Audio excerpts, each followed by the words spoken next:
Take a seat, sit back, and relax, because you are listening to Real Talk Radio, where the talk gets real. Welcome to Big Brother All-Star Edition. Week 7 recap. Welcome everybody to Real Talk Radio. This is your boy Justin JLB, and you are listening to the Binge Edition, the Big Brother All-Star Edition, Week 7. I'm almost certain it's Week 7. Yeah, time's a flying, folks. We're almost in October. We're not there yet. Let's not jinx things. Let's September still happen. I am not alone with my recaps. Of course, we got the BB Fanatics in the house. CiCi, what's good? Hey, things are going well. Happy to be here yet again, mid-season. Yeah, mid-season. Gee golly, Steph. Hey, yeah, it's passing quick, and we've made it here, and let's see how the rest of the season goes. Yeah, definitely very committee-oriented of a season, of course. This might be the first time we see a committee or a group as big as the committee get this far in a game, so there is history to be made there. Maybe there. Yeah, I honestly think that is the only big group like that. However, we will go on with the recap, as usually it starts at the beginning, as always, where we had an HOH competition at the end of the last episode that we saw. They were fumbling with some sort of 3D puzzle. Kind of cool, This is officially where Dani decided not to opt in to using her power to be able to play in the head of household, because she just felt like, all right, I already put 4 people up last week, don't really need to start doing anything anymore. Maybe it's time to keep it on the low for now, which smart move on her part. I would have done the same. Yeah, 100% support that. I mean, when you put up 4 people, though, I mean, you have to. If you didn't, then you should just be out of the game. Because 4 people and no more outliers. So, yeah. Yeah. Straight up. So, needless to say, so I'm not going to say I told you so, but I told you so. We're about to eat some humble pie stuff. Yep. I know, I've been waiting for this since... I was ready with the speech. I was going to just outblast you guys. I'm like, no, you know what? No. It's it is what it is. I've been waiting all week for this. Just lay it on. Just lay it out. Come on. I've been looking for like Memphis, Tennessee lines. Honestly though, I decided to be humble about it. But honestly, guys, I told you he is playing the game, and this just solidifies it. There's more on during the week with a bunch of I told you so's with what he's doing. We'll get there. But ultimately, Memphis came here to play, ladies and gentlemen. He is not floating his way through life. He is swimming, I guess, through the shore. He's getting onto that island. I'm just mixing up a whole bunch of games together. But either way, he is here to play because Memphis, like the champ that he is, does get that puzzle done quick in the fastest amount of time. Although kudos to Christmas for trying that little, let me make the upper half first and then putting it on. But ultimately, Memphis isn't here to float, guys. He doesn't have a life vest on. He doesn't need it.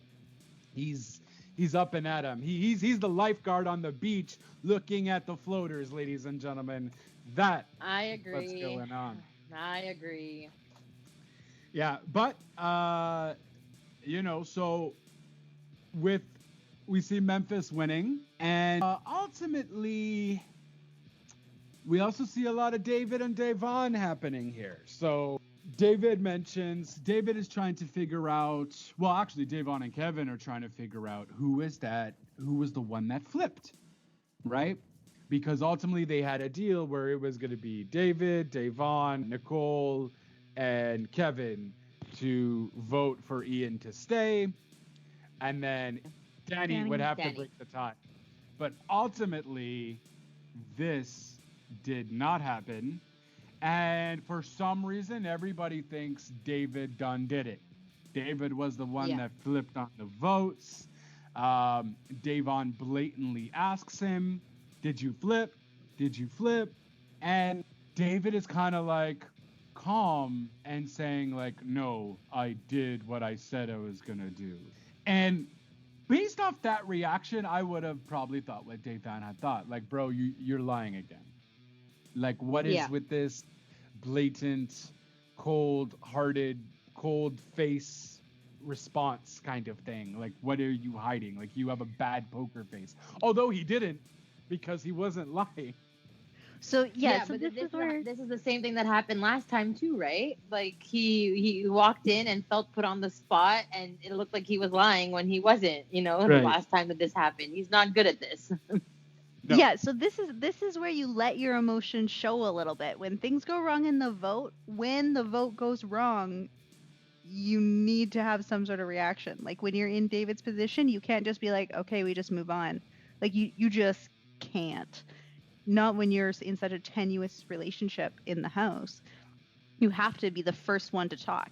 And he never approached Davon being like, what just happened? Had he taken that first step, I think this narrative may have been a little bit different. Yeah, I agree. I agree with that as well. And the messed up part about it too is we know that he can take the first steps when, he was trying to make it seem like, hey, who was the one that saved me? He went to everybody. He was blatantly going, hey, did you save me? Did you save me? Did you save me? Did you save me? Let me put on some tears. Did you save me? Hey, I'm crying again. There was that. He is able to do that badly, mind you, but he is able to take the first steps. And ultimately, that is also the cause for a lot of the disbelief or anyone really believing in his stories because of his bad acting in thinking that just basically acting like someone had saved him when in reality was him. No one in the house believed him at all. So what David thought he had done good there was ultimately the worst thing that he could have done. And we saw that catch back to him now, because ultimately that is why Davon and Kevin don't necessarily trust him. Well, listen, you've lied to us before, although you really didn't have to. It was a small lie, like Kevin had mentioned in the diary room, but ultimately you're not really to be trusted. I love the fact how everyone just trusts Nicole, though. Davon just asked Nicole a bunch of times, oh yeah, you didn't vote him? Okay, cool, I believe you. Yeah. Yeah, that was weird. And Nicole having to get the advice from Dani, like, I don't know how to act. Like, what do you mean you don't know how to act? You're supposed to be pissed. Like, what do you mean? So I think Nicole likes playing. It's weird because I don't know if Nicole's niceness, and you can't see my hands, but I'm putting in quotations, is legit or just all for show. Because sometimes I think it's legit with her giving Davon some money and then sometimes I feel like it's just for show. She's playing the dumb bimbo who doesn't really know anything and you shouldn't really pay attention to her. So I'm kind of in the crosshairs there because everyone seems to believe her, right? There's no reason for anyone not to believe her. Well, I guess Davon kind of had something with Nicole, but Davon really just completely believing in her and then not even believing in David at all. Because we know that Nicole and Ian are like best friends too, and I think everyone knew that in a sense because she like also campaigned so much for him, right? True. It wasn't a secret. Yeah.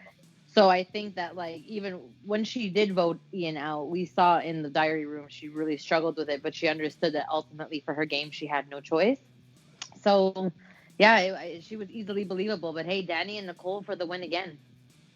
Yeah, that's it. And Dani, I gotta love her tactic. I hate her cockiness. I hate the fact that she's so cocky. But at the end of the day, you know what? David, you're trying to pin this on me. Guess what, bud? I am going to flip this whole thing on you. I am not going to be the one who's going to break that tie. Nicole is going to vote Ian to leave, and I'm going to put all the blame on you, and it worked like a charm. So kudos to Dani for that move, because that was absolutely perfect. An all-star move. Perfect. Absolutely. It was Yeah. perfectly executed. Perfectly executed indeed. And so all this talk with the whole David thing, David finally, has a brain and realizes, hey, David's finally venting. He vents to Kevin throughout the entire episode, but he vents to Kevin a little bit more, and then he's figuring out, oh, Nicole is actually the one who had flipped. Like, he's thinking, like, Nicole has to be the one that flipped. Well, like, duh, buddy. Like, obviously, Davon and Kevin are being so mad at you. There's no reason for them to vote Ian, and you didn't do it. Clearly, it's Nicole flipping. But still, at least he kind of figured that out, and he tells Kevin. But Kevin still doesn't believe it. He's like, there's a 5% chance that might be legit. And so, yeah, with that, we got have-nots. And there's a little bit drama in the have-nots section of this episode. So Cody cooks up a taco fest. It must be Taco Tuesday, so it was Tuesday in the Big Brother house. And as Cody's basically the chef here, Mr. Chef Boyar Cody, cooks up everything, good to go. Everyone's eating. He's going to eat last. And then Memphis calls a have-not meeting. And they're like, okay, sure. So it's ultimately Davon and David who have to choose the have-nots. And there is only going to be 2 this week because Ian left. So I think basically next week it's just 1 person, or they might just completely abolish the whole thing, or maybe they'll just keep it with 2. But it's really winding down, so I imagine they'll eventually close it up. But Davon chooses Christmas, and Christmas is not in a festive mood, ladies and gentlemen. Boo-hoo, Christmas. Oh my god. Yeah, no, just proving the conversation we had last week. So whatever. For sure, that's it. He's a spoiled brat. Exactly. That's my instant thought right away. Cody, though, being picked, took it like a champ, and he's like, well, guess I'm not eating. Part of the game. Part of the game. That's it. And then I like Davon's response to, like, why are you mad? Oh, well, you were saying Kevin last week all the time. Okay, but I changed my mind. Like, Christmas, you put up her best friend and she left. Like, come on. Like, get a thought process. Ugh. I can't stand her. So with that, Nicole, Dani, and Christmas are hanging out in the HOH bathroom, and Nicole, proving that she's clumsy once again, slips all over the place as she's trying to get out and takes a spill. This is important because, 1, Nicole being clumsy is funny, and 2, because this is where they're also talking and perhaps of, having an all-women's kind of Final Four sort of deal. There is that talk. However, The Mean Girl Alliance is solidified with a final 3 deal in a bubble bath. In a bubble bath. Don't know how I feel about this. If that's not Mean Girl worthy, Right. that's straight out of a Mean Girl movie for sure. So, David asked Davon if she wants to talk. She walks away, so she's obviously still angry. Oh, guys. And Memphis's promise is coming up. And if you can trust anybody, it's got to be Memphis, right? It's Sure. To David, I don't know how he got to this, but, I'll let you continue. I'm clearly joking. I think Memphis is a complete idiot. But David thinks Memphis is being completely sincere. So basically, Memphis asked David not to play for the power of veto and throw it should he be picked for the veto. And in return, Memphis will not put him on the block. And David seems to be completely on board with this. They shake on it. But of course, Memphis is secretly planning to backdoor him. So can we just talk about how David's face lit up like a kid in a candy store? Like, Memphis literally just said, do you want the ticket to the in club?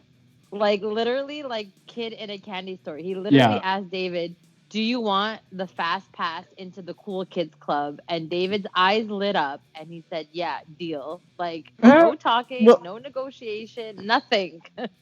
Like, Memphis played him like a fiddle. Yeah, so the term he used was, did you want a seat at the table? And so this kind of goes in, it was brought up earlier. I'm not totally convinced about Memphis yet, okay? I will concede that he's playing and maybe not a floater, but Mob Boss instantly came to mind when he said that. Oh, But for sure. also, I don't know if it's editing, but I thought it was a poor choice of words from Memphis because it said, "You won't play the veto." And so this could easily be interpreted in, I actually have no control whether or not I play in the competition. So yeah, I'm Right. gonna get all I'm gonna sign on the dotted line. I get picked. It's like, dude, I can't control that.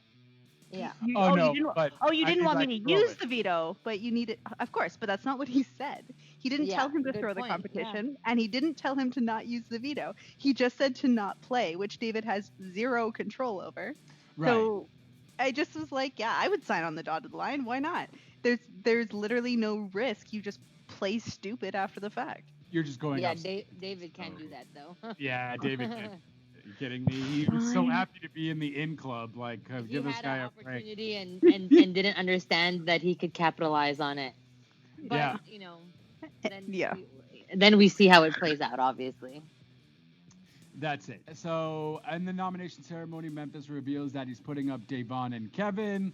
Whoop-de-doo. Davon is not surprised that she is up, but she is surprised that David wasn't put up beside her. And to end the episode, we see that Memphis says in the diary room that those two are just pawns in order to get David out. And David is none the wiser. So, next episode, we got the Power of Veto episode. So, basically, Memphis just reiterates his secret plan to backdoor David. Kevin is super annoyed, of course, that he's on the block for the 4th time. Makes a few little jokes that he's the block professional. If you need any block advice, he's got you. And, just little funny little things there. He talks to Memphis just to kind of say, like, hey, what's going on? Memphis is giving him the excuse of choosing easy targets based on the previous week's veto. So, yeah, and this is where I mentioned that Davon was kind of wondering why David didn't go on the block. And Davon speculates, rather, that Memphis may be trying to backdoor him. Which, I mean, Davon knew it. David, where's your head at, bud? Like, Jesus. In the clouds as usual. He did say it on his way out in the diary room He did. overlay. He did. He knew that it's either a I sweet don't think he deal believed or it when he said it, though. I think he was just throwing it out there because it was an option, but I don't think he believed it. Oh, okay. Fair enough. So the two of them share an emotional moment as they celebrate their friendship, because Kevin's basically saying, I'm loving that I'm playing with you. I really liked you on your seasons. Davon starts crying as well. I just think you guys are truly friends just because, honestly, you guys are just left to be friends. Essentially, I didn't see them really hang out much when Bailey was in the house, or, I felt like Kevin was always more loner at that time, but it's BB editing. So maybe they did chill a lot and we just didn't see it happen. And Right. Bailey did say that Kevin wanted her out of the way to get closer to Dave. There may be more there than what was shown. That is very true. Yeah, very valid. With that, we got the veto meeting. And during the veto meeting, so obviously Memphis, Kevin, and Davon, they have to choose. Kevin gets a house guest choice, and I forget which one he picks, but guess who he doesn't pick? He doesn't pick David and ends up picking Dani. Davon also gets a house guest choice and ends up picking Nicole. Memphis gets Tyler. Tyler is there chilling and also wondering, wait a minute, why did no one pick David? David was also thinking the same. But Tyler's also thinking now, wait a minute, do they have kind of a four-way somewhat group going on between Kevin, or he really just thought Davon and Nicole and Dani were like a team, if you will. Which They I have guess a they working kind of are. relationship. A They working have a working relationship. relationship. Right. David sees Kevin and Yvonne's decision to not choose him, as I mentioned, in the veto competition, confirms that the distrust is broken and the alliance is completely fractured with him. Well, Which, David, I think, sorry if I could just cut in. Yeah, of But course. I think even if Kevin and Davon, I mean, obviously it's easier to see it as an outsider looking in, but even if Kevin and Davon didn't trust him at this point, they're stupid because first of all, there's no one else in the house. And if they pick David and he's not on the block, he saves himself and one of them. Mm-hmm. So Yeah. it's like they should have really thought about this a little bit better, because even if they had their doubts, at the end of the day, David is not losing anything to use the veto on them, just because he would have the chance to save himself anyways. So it's like a double whammy, 2 in 1. Yeah, but I think Davon was just so disgusted with David, so she didn't trust him. And then Kevin's really close with Davon, so Kevin's obviously trusting Davon more than anything with David. Yeah, but And- know nobody else is going to use the veto on you anyway. So you know what? Yeah. Like, if you're not sure about David, it's way more certain than anybody else that's not going to use it on you anyways. Honestly, you talk about emotional gameplay. You talk about people who are emotional. I consider this move emotional gameplay. This was a game decision made purely on emotions and not strategy, because Steph's absolutely right. Like, it does not matter whether David was going to win or not, because the worst case scenario is Davon has to convince him that he needs to save her for his game, which wouldn't have been that hard. Exactly. Right. Well, I mean, maybe at the same time, too, it was more along the lines of she feels these are the two weakest. Well, they didn't know the competition yet, though, either. No, never Yeah, mind. So exactly. I don't know her thinking there. Yeah, basically a crazy emotional move there.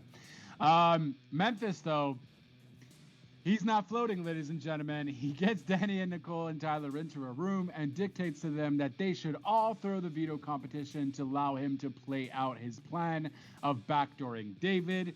He isn't done. They all say that they believe him and they agree to it. But in the diary room, Tyler says he does not think backdooring David is the right plan. And when alone together, Nicole and Dani also agreed they dislike Memphis's plan. I love how Memphis thinks he's running the house, that whole mob boss mentality. And, you know, I say why I think he's the lowest on the totem pole in that alliance. They never like his Agreed. decisions. And this is why, like, he's not a floater, but this is why he looks like a floater, presents as a floater. His jury arguments are going to be mega tough because he's quote unquote calling the shots, but no one's listening to him. So are you really calling the shots? No. These are other Yeah. people making games decisions. Yeah, but for come some on. reason, yeah, but keep in mind though, they still would aside from this week, because we'll see what happens. But keep in mind though, all the other weeks, everyone kind of followed what he said. You know what I mean? For the most part, at least. It's only now that, like we mentioned, I think 2 weeks in, like Cody was already getting fed up and not trusting Memphis. But then Yeah, but we the see, last time he was HOH, they didn't like his plan either. but they still followed it. But they didn't agree with it. Valid, but this is where we see more of the fracture in the Memphis relationship with the committee, essentially. I think it's less of a fracture and more of a let's just pretend to Memphis that he thinks he knows what he's doing, but we're just gonna do our own thing anyways. Yeah, that's valid.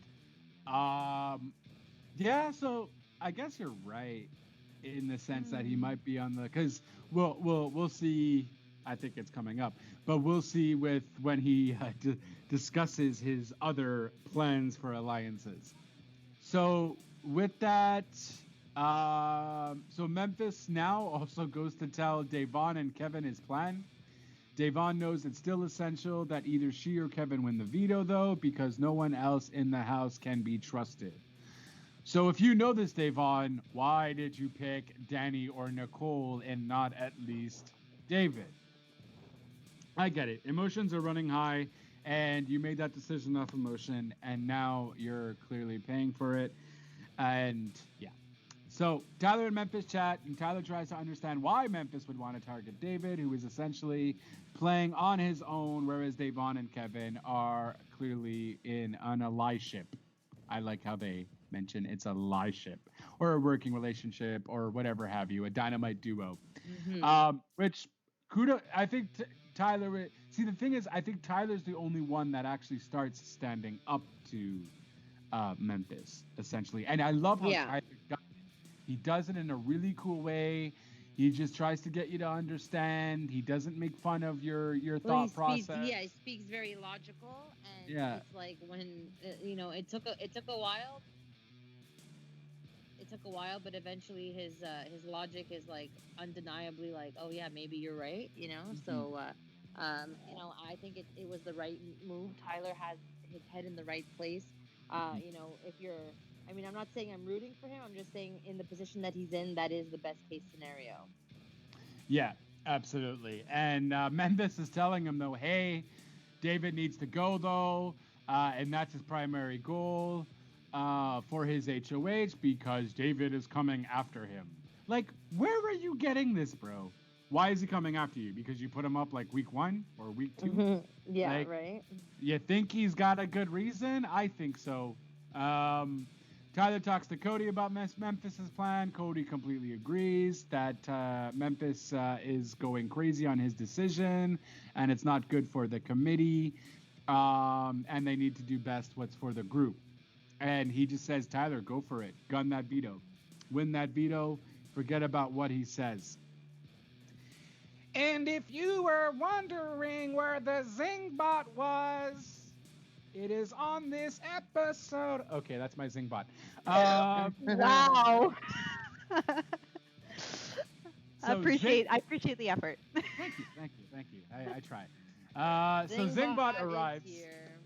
Woohoo! And nothing but burns, nothing but zings, if you will, as everyone goes to the backyard. And it turns out this is not who we find out who the neighbor is, but this is just an onlooker, if you will. And we see that I'm happy that it's separate. I'm happy that ZINGBOT was not the Big Brother alum that was moving next door, because we deserve both. we definitely deserve Agreed. both. Do you guys remember any of the zings? Oh my God, I remember a few of them. Yes. Nicole's was epic. Yeah, I was just gonna say Nicole's was the best one. I remember the one for Enzo was hilarious. Hey Enzo, what's worse than a 40-year-old being called meow meow? Nothing. You know, and then Enzo feels bad. He's like, guys, stop calling me meow meow. Screw this. Or it was like, the one for David was that he's not an all-star. Yeah. And Welcome Dani. to Big Brother All-Star, except David. That's it. I think I'm gonna put the Zing clips inside here, just so like this, everyone can have a blast with it. Because I love the ZINGBOT clips. They're so good. I want to get all of them from all the seasons. I feel like he's been on every season. No? Yeah. Yeah. Yeah, he's been for a while, not for forever. Not all but seasons, right? yeah, no, Dani just being called old. Old, yeah, that's great. That one was great. Just being called She old. looked like an old pro, and now she just looks old. Old.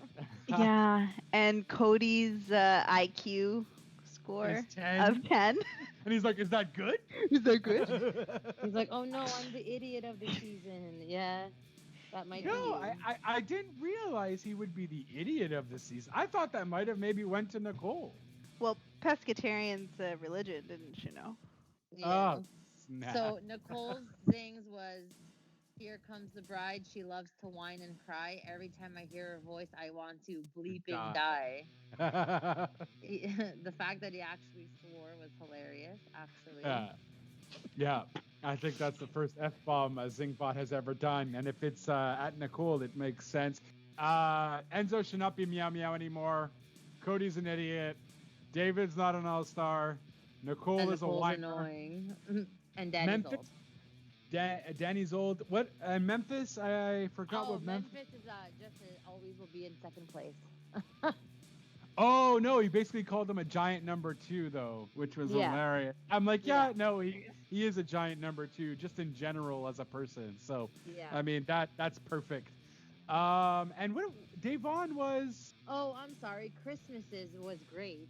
Oh, Christmas, what's the difference between you and the holiday season? One is cold, stress-inducing, and annoying, and the other one is the holiday season. and then Cody was like, "Yo, we still have to live with her after." No, it was Tyler through Tyler, gritted yeah. teeth Yeah. in the diary room. And Day also had a diary room clip of how nutso she is to live with, which Yeah. is telling. Right Yeah, there. I see it. I completely see it though. She seems like she's just bat shit crazy, you know, like. Yep. Yeah. So, ZINGBOT wasn't only there to give zings though. ZINGBOT is dressed as the Tiger Zing, of course, alluding to the Tiger King, and proceeds to roast the All Stars as we mentioned.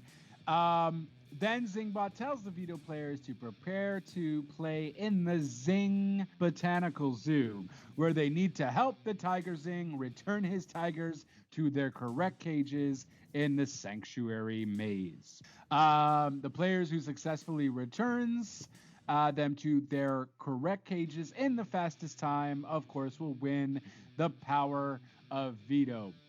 I thought this was a fun little game. Again, we see Dani. This is the only thing that comes to mind. We see Dani with the genius of literally not having to open the cage, but just putting the tiger through the hole. Yes, And I gave her saving time. big kudos in my brain for that. Like, I was like, why is she the only one doing this? And Yeah.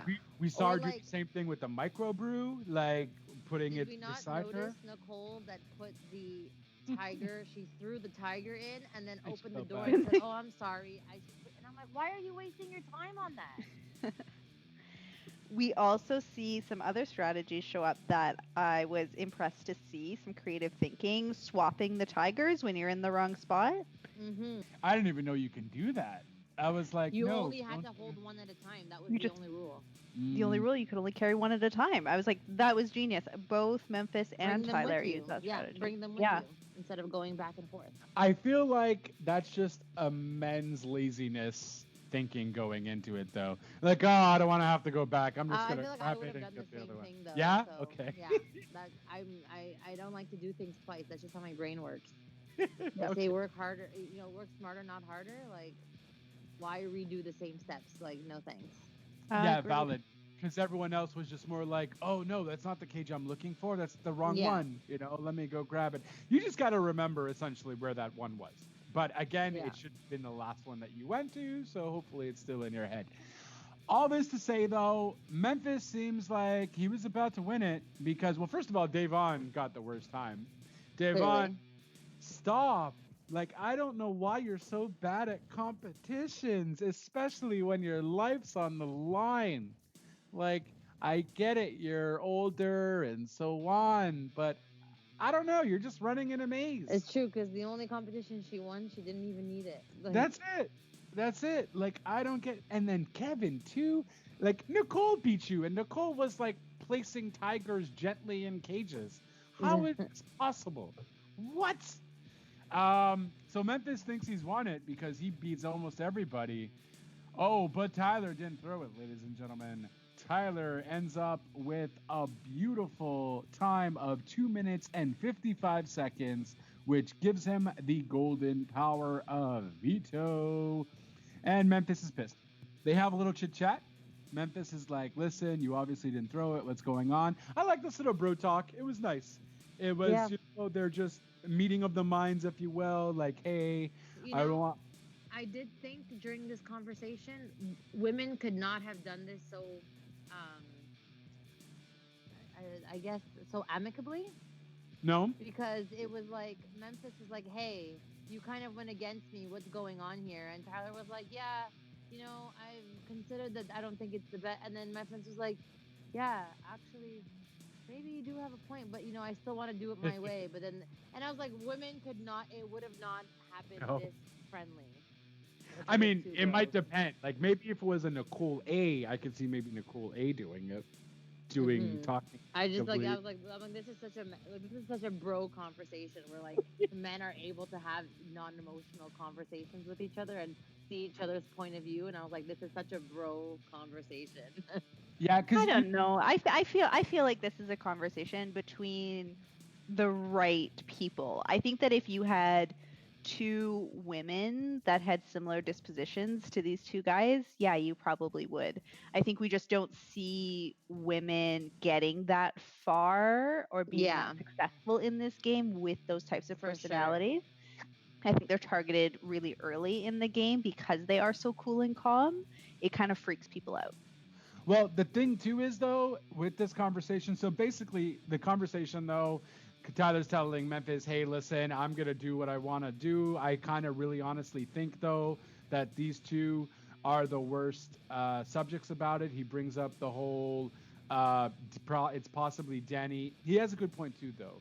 He's like, "Listen, why did none of them pick David? I think maybe Dani and Nicole are working with Davon. Why not just keep both of them up and break that? Who does David really have?"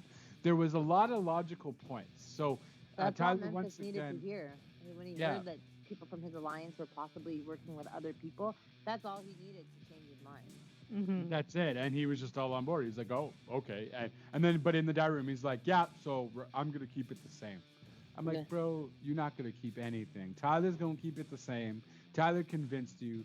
Be a man and just admit it when you're wrong and that you had a bad move.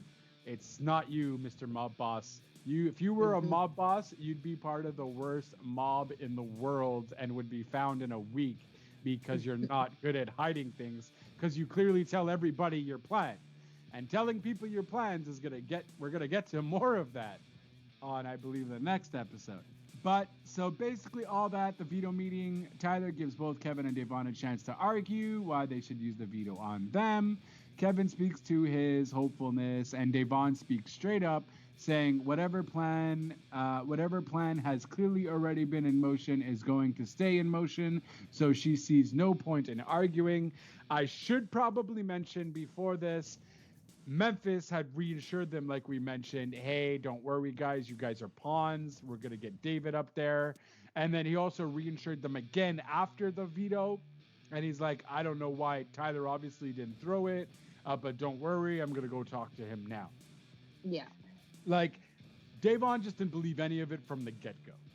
Well, She didn't even think this better was a she plan. didn't, because she Yeah. knows how things work in the Big Brother house, and it's exactly what happened.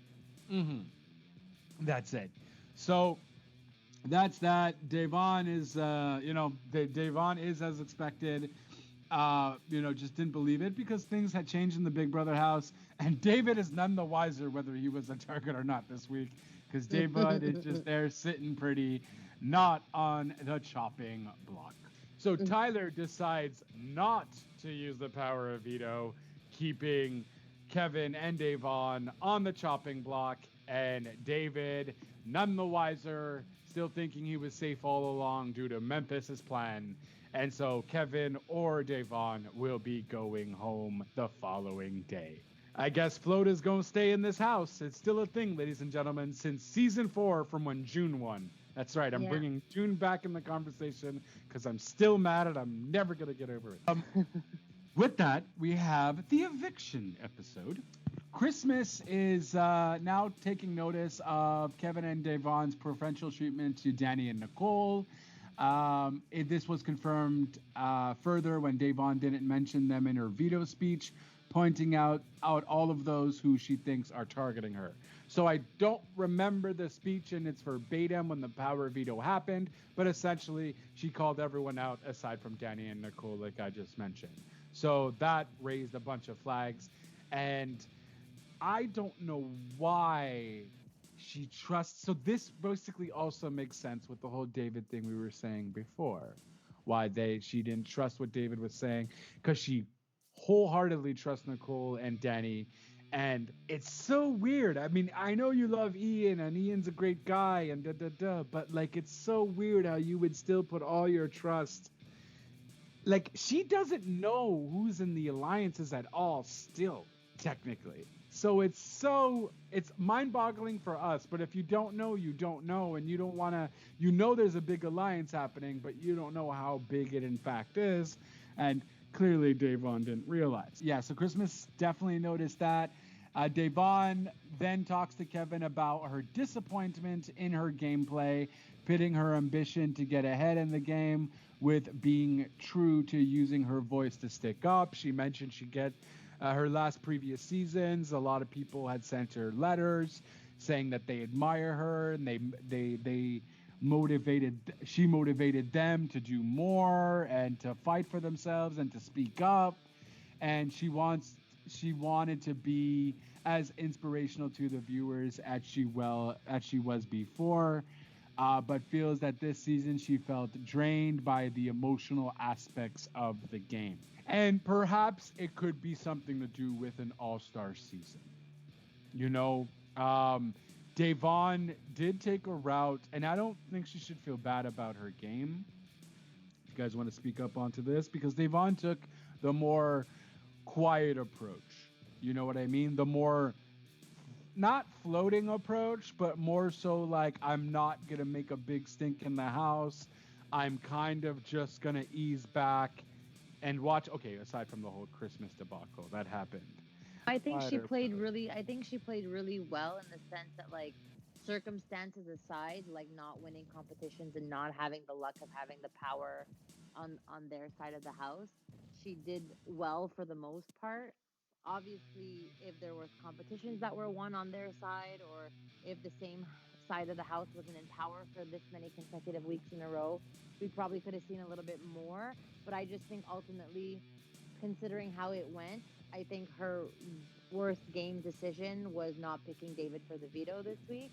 Yeah. And, and that's only because that was the only time she could have done something to directly impact her game. We don't know if David would have won. I don't think so, considering how Tyler just breezed through that in 3 minutes. And I do not think David could have done that quickly.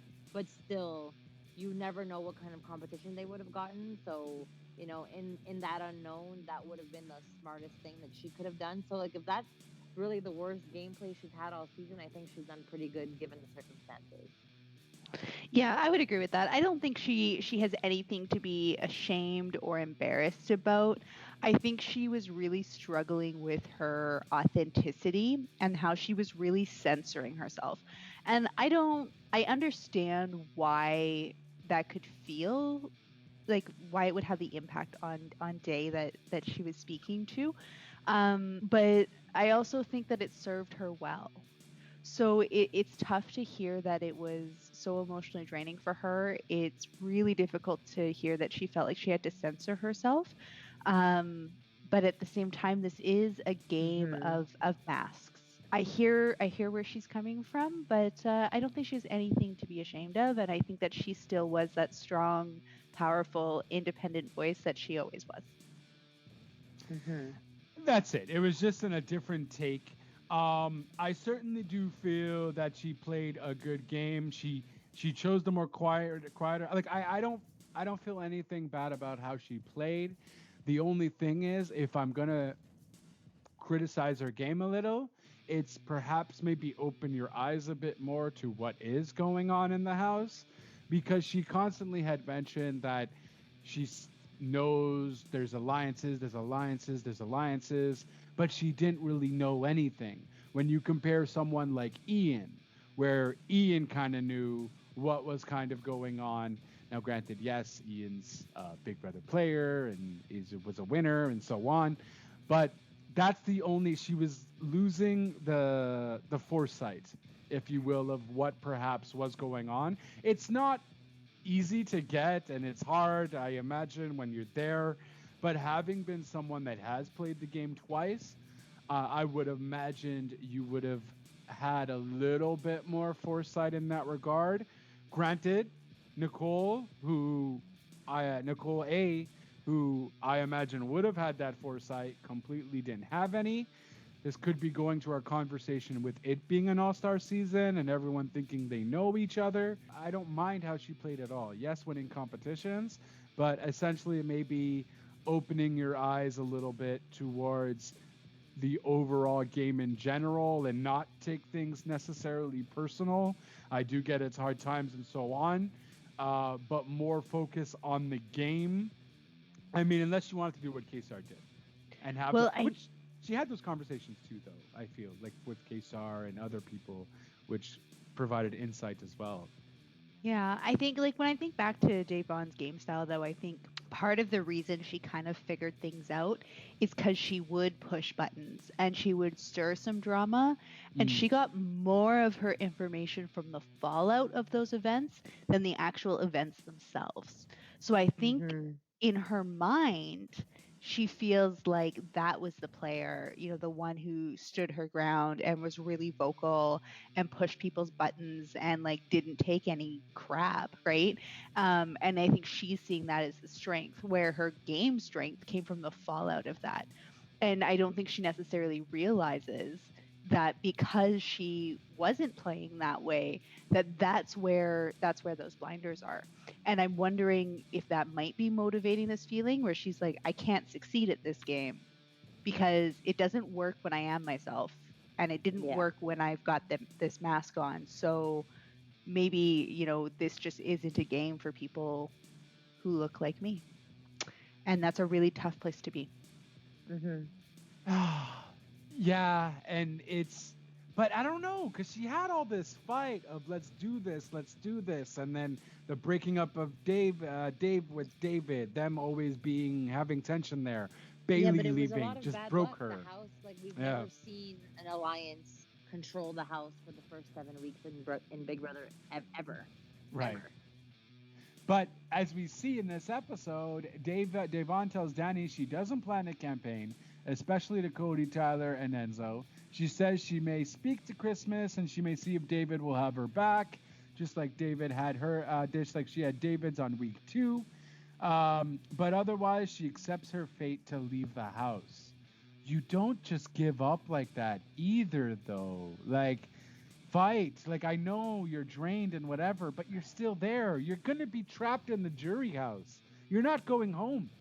You know, at this point, she could have, I think she was so convinced that David was working with Tyler and them that she didn't think that, especially after she didn't pick David, she thought that he flipped the vote. I think she just knew there was really no going over the fact that she so blatantly turned on David that she couldn't win the men's votes over. Okay, valid.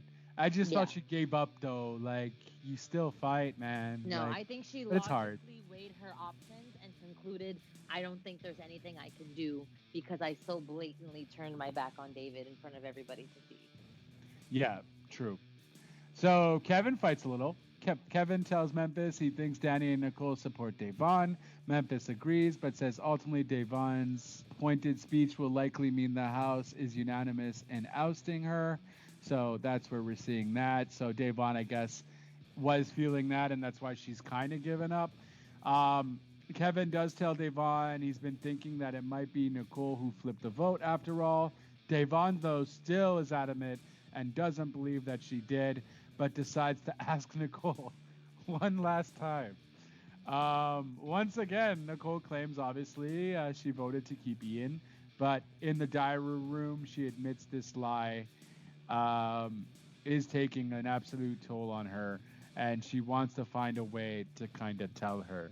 Well, we see her talking to herself as well. She wants to find a way to tell her because she feels super bad, and man, all this pressure is completely on Nicole.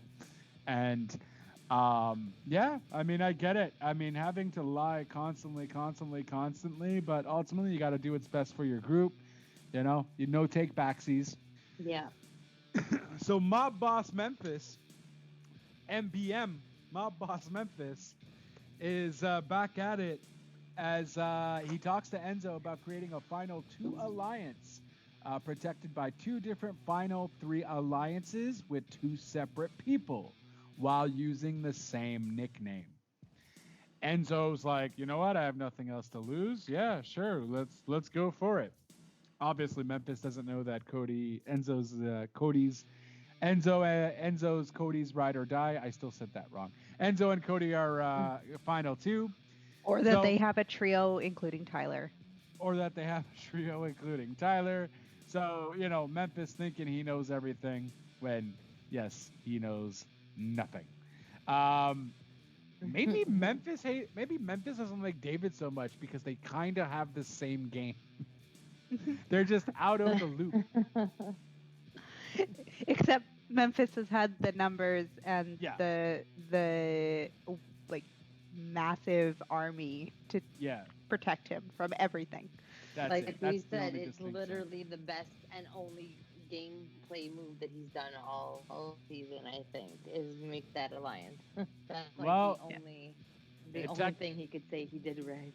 It technically made Big Brother history. This is the only alliance to do so. So whether you like it or not, Memphis is up in the Big Brother history books. So If they make it to Final Six, it has to be a record. it has to be. I'm almost certain it already is. Definitely gonna check that out for sure.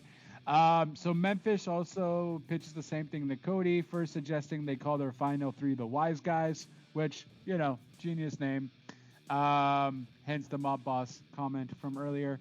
Cody agrees, secretly knowing, of course, he and Enzo have a well-established final two. Memphis then asks Christmas for a final three agreement with Enzo, though she's not really a fan of the Wise Guys because she's a woman. And then they just said, well, listen, it's just It's like a gender-neutral term. It's a gender-neutral term. But of course, The Memphis things you have to Lame. explain in 2020.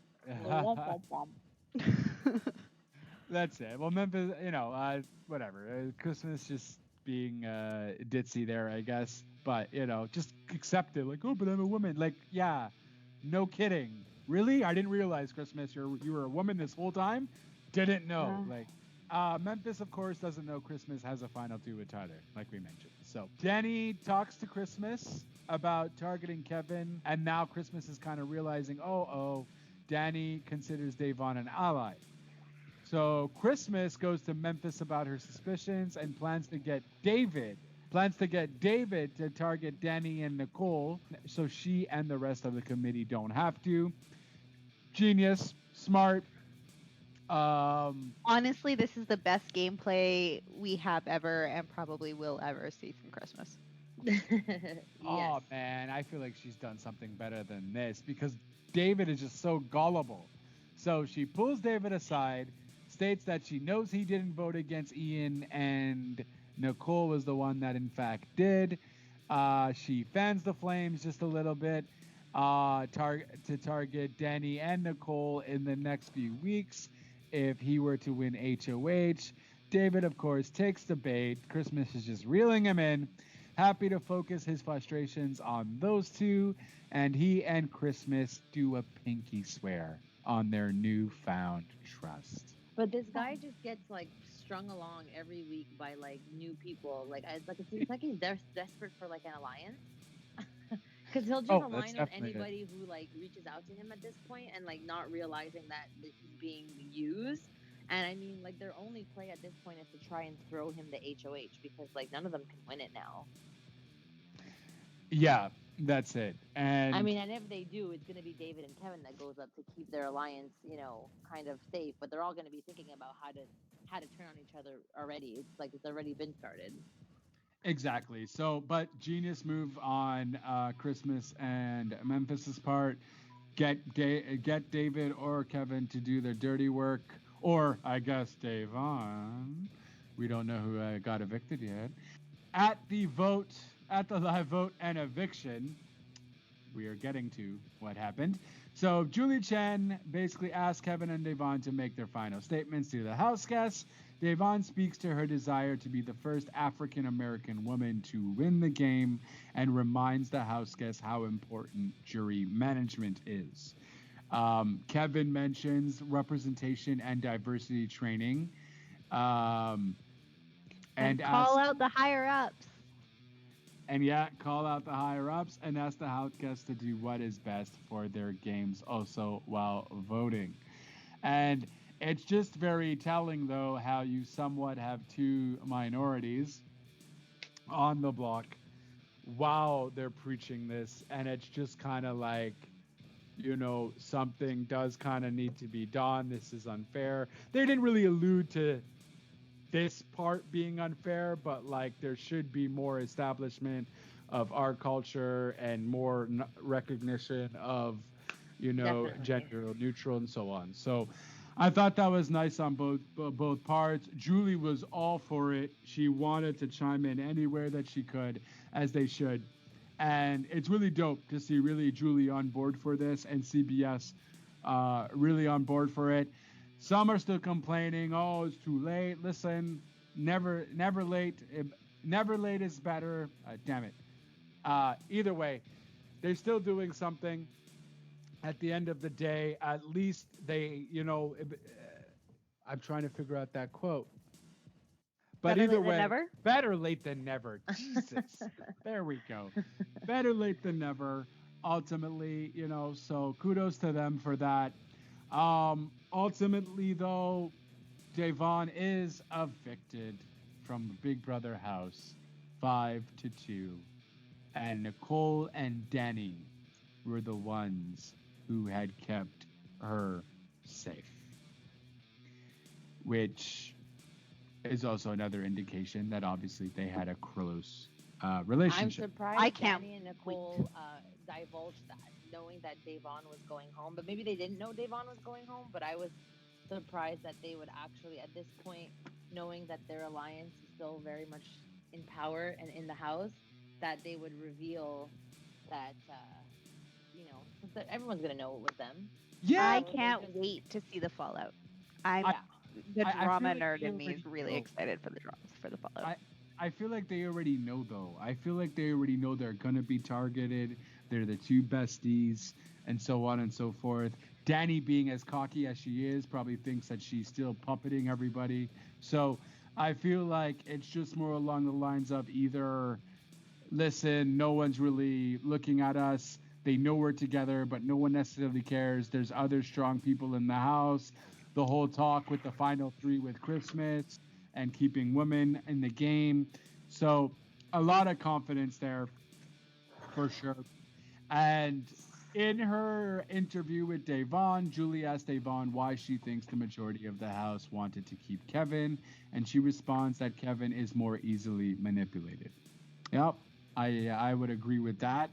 But ultimately, on not knowing the full scope, no problem. Davon not knowing the full scope. Oh, so this is what I want to talk about with the goodbye videos. Yes. Why do we know? Why are they showing Tyler saying that there's this big group and everybody's involved, and Nicole reiterates the same thing, and she's part of the jury. That's exactly why. But no, you don't say any of that. How do you know who's going to be up last? Because you've got to do it. If you're making moves that you know are gonna make a bitter jury member, and you didn't reconcile before they left, you have to do something. This is how you build a resume at the end. If you're the first one to reveal that, you get the credit. No. I'm not saying for them, because before, when Julie would have jury members, though, she wouldn't even show goodbye messages, or she'd show very basic goodbye messages. Yeah, And but this the players get all of the goodbye messages in jury. So I think what you're confusing yourself with, Justin, is that production can't tell them their opinions on what's going on. But if the house guests, if it's their decision to tell the jury member what something about their game, you're allowed. Julie cannot reveal anything to the house guests. Oh. It has to be the house guest decision. So if Tyler is deciding to tell her about the alliance, that's on him. It's not production that's telling. So the house guests are allowed to reveal their own secrets to the jury members. Nobody else can, though. That's where I think you're just getting confused, because yes, Julie never speaks about any of that because production's not allowed. But it's very good jury management for Tyler to be doing that, and for Nicole also to own up, which I think you were going to say next, is that Nicole admitted to being the vote for Ian to go home, because they need to, like she said, jury management. They're taking her own advice. You have to come clean to your jury members so that they can understand that you did it for a game and it's not personal, and that hopefully they'll get your vote in the end because of how well they played the game. Okay, so that makes sense then. If you're allowed to divulge that info, and as long as production has no hand in it, or okay, that makes sense. Okay. Yeah, it fair. can't be an outside factor, right? It's the house guest. It's the player of the game is revealing their own game. They're allowed to do that. You're allowed to That- lie in those goodbye messages too. Yeah. We've seen that in the past. Yeah. Where people exactly. lay claim to certain things or vehemently deny things in order to hopefully smooth over that prickly exit. So one thing I don't like, and this goes to Davon's game and perhaps how Davon and Bailey played, we see it happen again. So when Davon heard the Tyler and Nicole mentioning one about the alliance, and then Nicole mentioning about Ian, her voting Ian out, Nicole was more shocked about, Davon was more shocked about Nicole's admission and is shocked and kind of flustered and really, really taken back and felt like it's almost a betrayal and finds it personal considering conversations the two of them had about Davon's peer of wrongfully turning her back on David. Like, Davon, though, stop with this personal game thing you're trying to make as a thing. Whatever you say in that house can be held against you, quite literally. So Davon was obviously bothered by Nicole telling her the truth, but the reason why she was so upset, even though we know at the end of the day it's game and it's Big Brother, she basically told Nicole, I was asking her for purposes that were not game related. I told Nicole, I am a black woman in this game. David is a black man in this game. I do not want to be on television bashing him and calling him a liar if he did nothing wrong. So if you did that and you voted Ian out, just tell me. I won't hold it against you. I won't be angry with you. Just be honest. And she said, Davon, I swear I voted Tyler out. And that is why I'm bothered. Game-wise, I get it. You got to do what you got to do for your alliance. But that was personal and that was important to me. And I told her to be honest with me and she still lied, knowing that Davon was leaving the house. So that's interesting. So she understands that on a game level that Nicole did that for her game, but to see that, that's the conversation they had and she still lied, I think that's why Davon was so upset. So this was after the power veto. They had This is when she got evicted, when she told Julie this. No, but I mean that actual conversation though. Oh, yeah, when Davon went to go ask Nicole one last time, when you said that she went to go ask her one last time if she is the one that voted out Ian, Right. this is the conversation that happened. Oh, okay, and that was technically after the power veto? Then? Yes, this was right before like eviction. Right episode. before eviction. Oh, Yeah, okay. yeah. Okay, that's a little different then, perhaps. Yeah, because what do you have to lose in that regard, right? You should have, Yeah. if Davon did do it in that way, form and fashion, like, listen, just whatever, it's just me and you, I'm going home or whatever, just let me know because I don't want to have to bash him. It just, because it sounded to me like that perhaps could have been when she initially had that confrontation with David that we saw in the kitchen. Yeah, And no, so this is when she had the one last time conversation. Oh, okay. So then that's Yeah. different. Because if there was still more game to be played, there was still a POV, Yeah. or nominations weren't done, completely different. Completely different. So it gives a little bit more perspective as to why she was so, why that revelation was more shocking to her than Tyler revealing the alliance. Yeah. Okay. Yeah. And I think I don't know, did we see that in the edits or was that just in her interview with Julie? I don't know because I didn't see the. Well, that was in her interview with Julie, technically, because I remember she said some of that. Yeah. While she was talking to Julie. And then perhaps maybe she says more in the extended interview, which I'm surprised I didn't watch. I totally forgot they do the extended interviews. So I'm going to give that a watch. But yeah, so she did say some of that on why she was surprised, but she didn't go into full detail exactly. But if that is the case and it was after the fact that POV was done and she was just like, listen, just, let me know. But then why would she still be bashing David though? if it's all said and done and POV has been chosen and one of them is going to go home? Why would she still make it that forefront to bash David? There was probably still potential time. There's always time in the Big Brother house. We've seen whispers happening, as those cameras are coming in to open the show, right? There's always time. So I don't think Nicole had a choice either way, but to kind of stick to her story at that point, just because it had been repeated so many times. But it like Steph said, it just adds some context to why it was so personal for her. You're not supposed to do You want to talk personal about, I don't know, your family, and go right ahead. But if it's anything that they can use against you in the game, don't divulge any information. I would have thought you would have learned that from the Bailey debacle, with Bailey divulging information at Christmas. I don't see how you can take that as betrayal. Yeah, okay, I mean, I can see how you could take it as betrayal, but not to take it as a personal attack or on a personal level. Like, what is she gonna do? She told you she has an alliance that they made on day 2. You're telling her that one of your fears is this. So she's obviously going to use this fear against you. So she played off your emotions, off the fear. Is it right? Questionable. But it's a great game move to get you off of your game and ultimately mess up your own game to begin with. This is not world's best house guest. This is Big Brother. You're not there to make friends. You're there to win $500,000. And I don't know. I just felt like her taking it so Davon taking it so personal again was a bit too much for me. I'm like, why though? It's a game.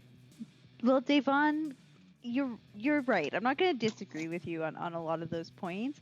But Davon came in with an agenda and with an intention of making a statement and doing what she felt she needed to do. And for her, the representation factor, the fact that David is also African American, all of those things played a role in that for her, and they were very important to her. I think where she messed up is she assumed that other people had intentions and platforms that were not just about the game. So she was expecting some generosity that just doesn't exist. Yeah. Mm-hmm. That's it. And I don't expect, I expect that from maybe David, who's never played the game. But I wouldn't, and look, I get it, she's there to also convey a certain message as well and to represent herself and her culture and so on. I absolutely get all that. But Davon, you played this game twice before. You know how this game works. You know how people are. I just think that she thought her friendship with Nicole was sincere enough that Nicole would be like, gameplay aside, I wouldn't lie to you about this because of how important it is in society for you to be able to not turn your backs on each other as Black people. So I think that's why Davon was a little bit more hurt. But at the end of the day, like CiCi said, we're not going to disagree with the points that you made because yes, they are valid. But the reason why she didn't go that route is because she thought because there was a bigger message here, right. She assumed that Nicole wasn't lying when she said over and over again that she kept Ian because she was so she's like, Nicole knew how personally I was struggling with, should I believe David or should I not believe David, So I think that's where it comes in. But at the end of the day, you should know it's Big Brother, no freebies here, which sucks, but Yeah. But, that's it. So, unfortunately, Davon is out, but she's off to the jury house with Ian. So, they will at least be able to crown the Big Brother winner. And she can still hopefully get her wish. I don't see David going. Even if David goes final 2, I don't Honestly, see David winning with anybody. Even it if would be Kevin. Hilarious. Yeah, and I think he would win just because he was there. Exactly. It's one of those things where it'd be like, well, we all kind of screwed up, didn't we? Like, we let this rookie get to final 2.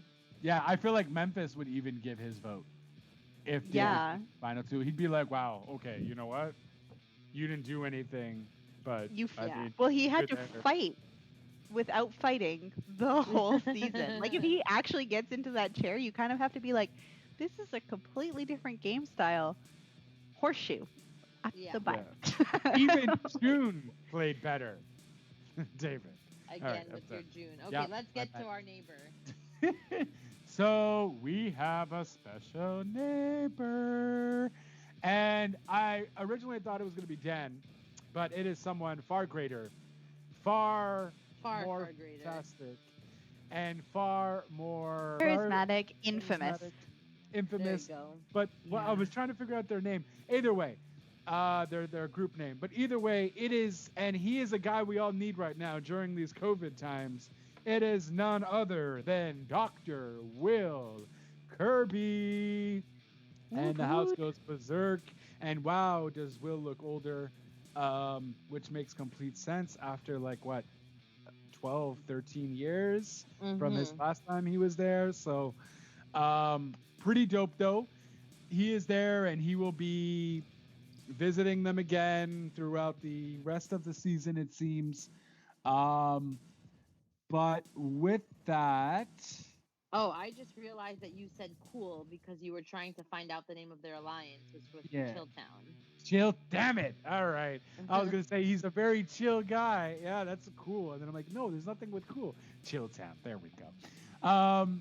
So yeah, he basically speaks to the house guest, teases that they will have to decide between power and prizes in the next veto competition.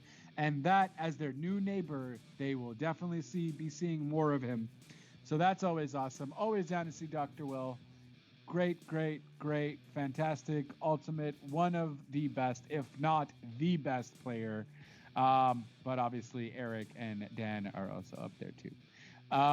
Julie teases that we'll find out in the next episode whether Dani decides to use her replay power to allow Memphis to compete in the HOH competition 2 weeks in a row, which I imagine she won't.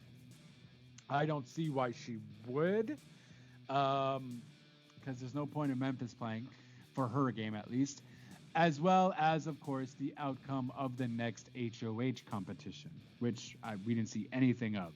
They were just going to show us on Sunday. Yeah. So, yeah. Well, what a week.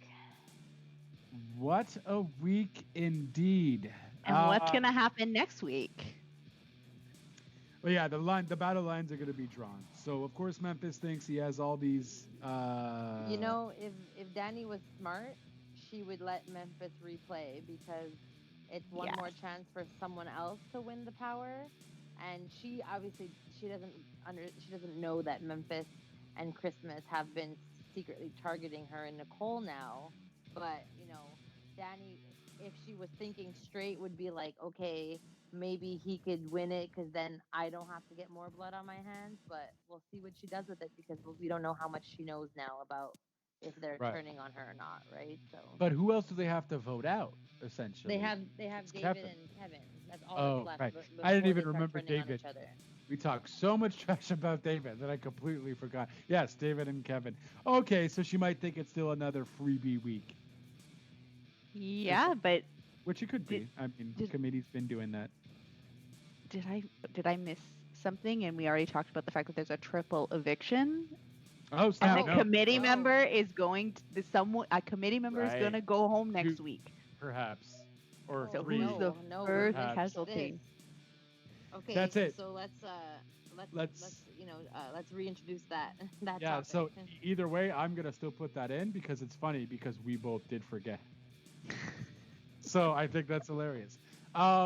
So yes, in fact, Julie does also mention there were rumors going around that there was going to be a double eviction sometime soon, but those rumors aren't true. The reason is because next week there will be a triple. That's right, uno, dos, tres, triple eviction next week. So not one, not two, not three. Well, not one, not two, three. but three will be going home, and you will be getting a 2 hour edition on Thursday night. Because, gee golly, I hate when they rush through double evictions. And God, a triple eviction would have been horrible in 1 hour. But you'll be getting two to satisfy your BP. Your BP. Which means we will be seeing at least one committee member go home. Which At least one. maybe Or two. Potentially two. Yeah. Maybe 3. Let's watch Maybe David pull 3. out a random win.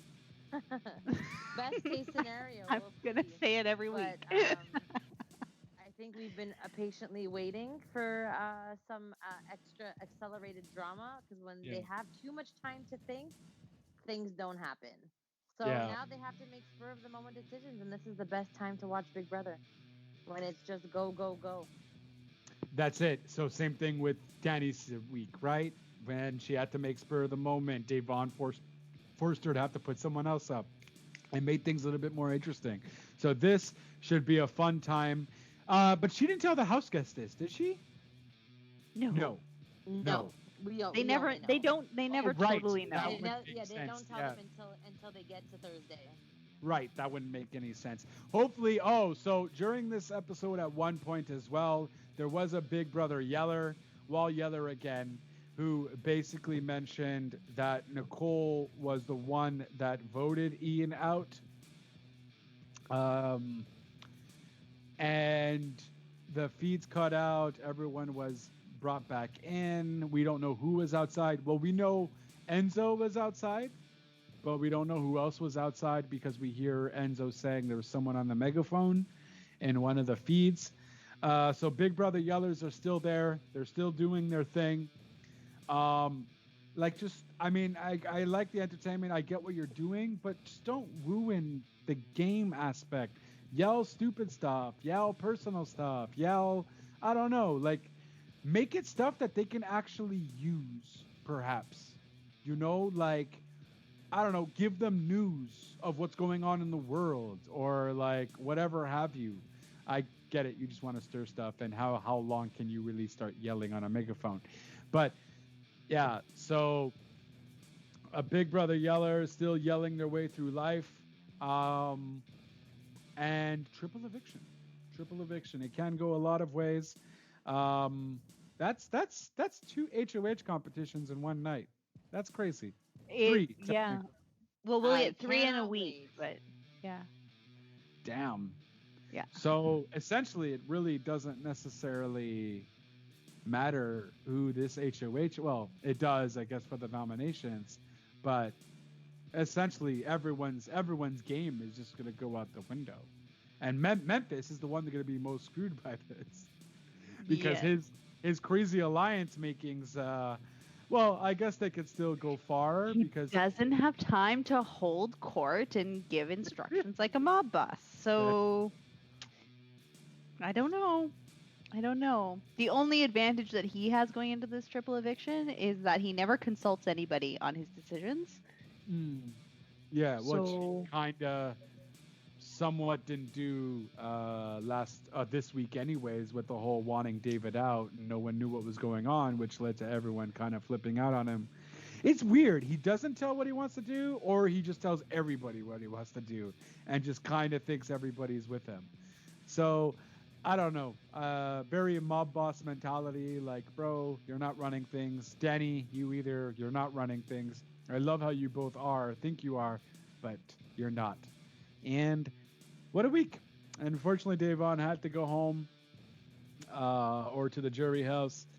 And Kevin, I don't see Kevin lasting. I think Kevin, this is his last week. There's so much whining you can do, bud. The problem is he whines too little too late. He doesn't make relationships until he needs to at the last minute, which is not how you build bonds and make relationships. That's the only time he talks to people, is when he's on the block. Yeah, Like- we'll definitely see Kevin leave during the triple for sure. For sure.